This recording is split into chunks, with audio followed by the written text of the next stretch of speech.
नमस्कार दोस्तों। कल्पना कीजिए आप एक ऐसे दौर में हैं जहां कानून का मतलब सिर्फ दर्द, यातना और मौत है। जहां इंसानों को सजा देना सिर्फ न्याय नहीं बल्कि एक सार्वजनिक तमाशा था। जहां अपराधियों को इस तरह से मारा जाता था कि उनकी मौत ही नहीं बल्कि उनकी तकलीफें भी इतिहास में दर्ज हो जाए। सदियों पहले दुनिया में कई हिस्सों में ऐसी सजाएं दी जाती थी जिनका मकसद सिर्फ एक था, दर्द को लंबा खींचना, इंसान को धीरे धीरे मरते देखना और पूरे समाज को डर के साए में रखना। इन सजाओं को इतनी बारीकी से डिजाइन किया गया था कि मरने वाला हर पल मौत की दुआ मांगता, लेकिन मौत इतनी आसानी से नहीं आती। चीन का लिंगची, जहां इंसानों को हजारों कट लगाकर मारा जाता था। यूरोप का ब्रेकिंग व्हील, जो हड्डियों को चूर चूर कर देता था। फारस का एस्केपिज्म, जो इंसानों को कीड़ों का जिंदा खाना बना देता था। ये कुछ ऐसे तरीके थे जो किसी भी इंसान की रूह को कपा सकते हैं, और ये सिर्फ शुरुआत थी।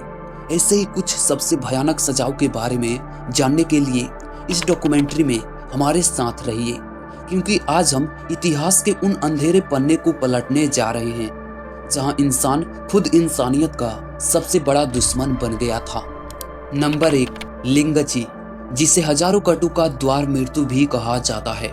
चीन में दी जाने वाली सबसे भयानक सजाओं में से एक थी। यह सजा मुख्य रूप से उन अपराधियों को दी जाती थी जिन्होंने देशद्रोह, राजद्रोह या किसी गंभीर अपराध को अंजाम दिया हो। इसमें अपराधी को एक खुले स्थान पर बांध दिया जाता था और फिर जल्लाद उसके शरीर को छोटे छोटे टुकड़े करना शुरू कर देता था। यह प्रक्रिया धीरे धीरे की जाती थी ताकि अपराधी लंबे समय तक दर्द में तड़पता रहे और उसकी मृत्यु जल्दी ना हो। जल्लाद पहले मांस और फिर त्वचा के छोटे छोटे टुकड़े काटता था, फिर मांसपेशियों को अलग करता था और अंत में हड्डियों को तोड़ता था। कभी कभी अपराधी को अफीम जैसी नशीली दवाएं भी दी जाती थी ताकि वह अधिक देर तक होश में रहे और दर्द को महसूस करते रहे। यह सजा चीनी साम्राज्य में 1905 तक कानूनी रूप से लागू थी, जब इसे आधिकारिक रूप से समाप्त कर दिया गया। नंबर 2, व्हील पर तोड़ना। यह सजा मध्यकालीन यूरोप में बहुत आम थी और इसे कैथरीन व्हील भी कहा जाता था। इसमें अपराधी को एक बड़े लकड़ी के पहिए पर बांध दिया जाता था और फिर जल्लाद एक भारी हथियार जैसे लोहे की रॉड या हथौड़े से उसकी हड्डियां तोड़ता था। अपराधी को पहिए पर इस तरह से लपेटा जाता था कि उसके अंग झुके रहते थे। जब उन पर वार किया जाता था तो हड्डियां टूट जाती थी। इस सजा की सबसे भयानक बात यह थी कि अपराधी तुरंत नहीं मरता था। कुछ मामलों में उसे घंटों या दिनों तक तड़पने दिया जाता था और कभी कभी लोग उसे जीवित ही छोड़ देते थे ताकि वह धीरे धीरे मर सके। कई बार अपराधी को मरने से पहले पहिए के साथ एक ऊंचे पोल पर टांग दिया जाता था, जिससे पक्षी और अन्य जानवर उसका मांस नोचकर खा लेते थे। इस सजा का उद्देश्य अपराधियों को सबक सिखाना और जनता को डराना था। Number 3, escapism. यह प्राचीन फारस की सबसे अमानवीय सजाओं में से एक थी, जिसे नौकाओं का सजा भी कहा जाता था। इसमें अपराधी को 2 नावों के बीच इस तरह से रखा जाता था कि उसका सिर, हाथ और पैर बाहर रहते, जबकि उसका शरीर का बाकी हिस्सा नाव में बंद होता। फिर उसे जबरदस्ती दूध और शहद पिलाया जाता, जिससे उसे भयानक डायरिया हो जाता। इसके बाद उसके शरीर पर भी शहद लगा दिया जाता, जिससे कीड़े और मक्खियाँ उसकी ओर आकर्षित होती। धीरे धीरे उसके शरीर पर कीड़े और परजीवी पनपने लगते जो उसे जिंदा खाते रहते। अपराधी को बीच नदी या झील में छोड़ दिया जाता, जहां वह कई दिनों तक भयंकर पीड़ा में तड़पता रहता। अंतः संक्रमण, निर्जलीकरण, भूख और दर्द के कारण उसकी मौत हो जाती। यह सजा इतनी भयानक थी कि अपराधी मौत की भीख मांगने लगते थे, लेकिन उन्हें धीरे धीरे और क्रूरतापूर्वक मारने के लिए ही डिजाइन किया गया था। Number 4, Spanish donkey. Spanish inquisition के दौरान दी जाने वाली यह सजा बेहद दर्दनाक और क्रूर थी। इस सजा में एक लकड़ी का धारदार तख्त, जिसका आकार उल्टे भी के आकार का होता था, यह तैयार किया जाता था। अपराधी को इस धारदार तख्ते के ऊपर बैठने के लिए मजबूर किया जाता था और उसके पैरों में भारी वजन बांध दिया जाता था।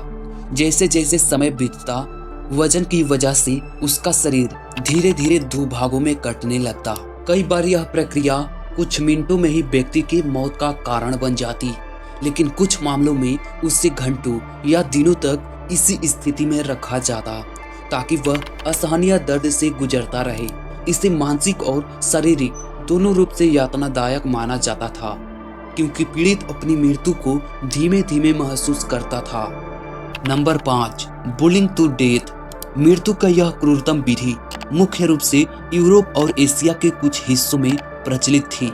इस सजा में अपराधी को एक बड़े कड़ाहे में डाल दिया जाता था, जो पानी, तेल या पिघले हुए शीशे से भरा होता था। कभी कभी उसे पहले ठंडे पानी में रखा जाता था और फिर धीरे धीरे पानी को गर्म किया जाता, जिससे पीड़ित को अधिक समय तक दर्द सहना पड़ता।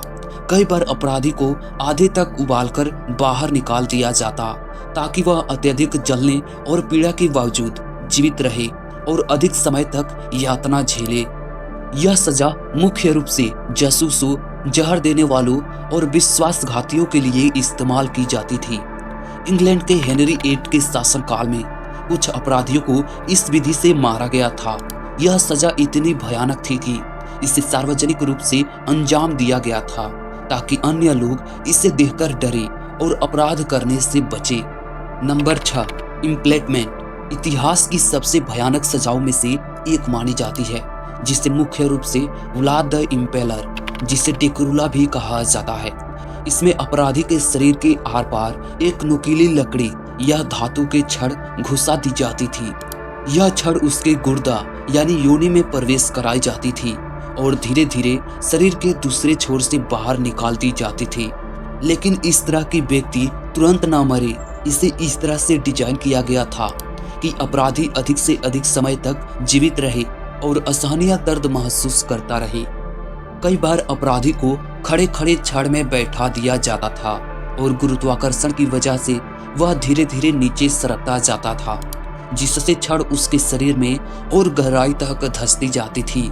इतिहास में दी गई इन सजाओं से साफ पता चलता है कि इंसान किस हद तक क्रूर हो सकता है। ये सजाएं सिर्फ अपराधियों को दंडित करने के लिए नहीं, बल्कि समाज में भय पैदा करने और सत्ता को मजबूत करने के लिए दी जाती थी। आज के आधुनिक समय में ऐसी सजाओं को मानवाधिकारों के खिलाफ माना जाता है और उन्हें पूरी तरह से समाप्त कर दिया गया है। लेकिन इतिहास के पन्नों में ये घटनाएं हमेशा के लिए दर्ज हो चुकी है, जो मानवता की क्रूरता की गवाही देती है। ऐसे ही डॉक्यूमेंट्री टाइप्स वीडियो देखने के लिए आप हमारे चैनल को सब्सक्राइब जरूर कर लेना। धन्यवाद।